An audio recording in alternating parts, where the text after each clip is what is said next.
Panginoon. Isang mapagpalang gabi po sa ating lahat.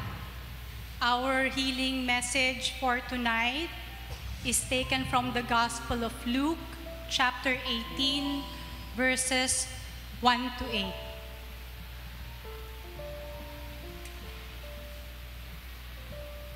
8. Then Jesus told his disciples a parable to show them that they should always pray and not give up.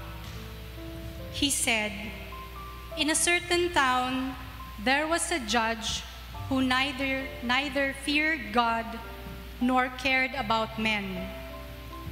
And there was a widow in that town who kept coming to him with the plea, 'Grant me justice against my adversary.'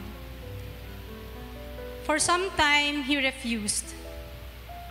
But finally he said to himself, 'Even though I don't fear God or care about men, yet because this widow keeps bothering me, I will see that she gets justice so that she won't eventually wear me out with her coming.' And the Lord said, 'Listen to what the unjust judge says. And will not God bring about justice for his chosen ones, who cry out to him day and night? Will he keep putting them off? I tell you, he will see that they get justice, and quickly. However, when the Son of Man comes, will he find faith on the earth?' Glory to God, glory to Christ Jesus." Isinaysay ni Jesus ang isang talinghaga upang ituro sa kanila na dapat silang manalangin lagi at huwag manghinawa.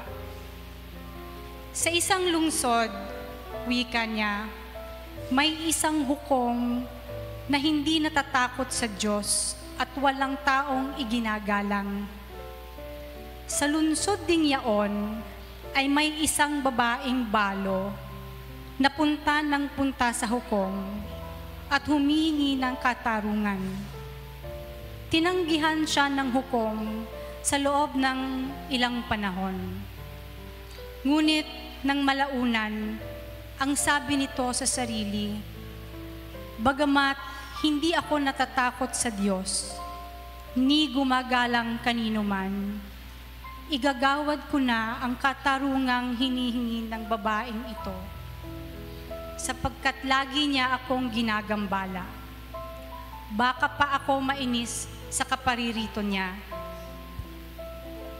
At sinabi ng Panginoon, "Narinig ninyo ang sinabi ng masamang hukom. Hindi ipagkakait ng Diyos ang katarungan sa kanyang mga hinirang na dumaraing sa kanya araw-gabi, bagamat tila nagtatagal iyon. Sinasabi ko sa inyo, agad niyang igagawad sa kanila ang katarungan.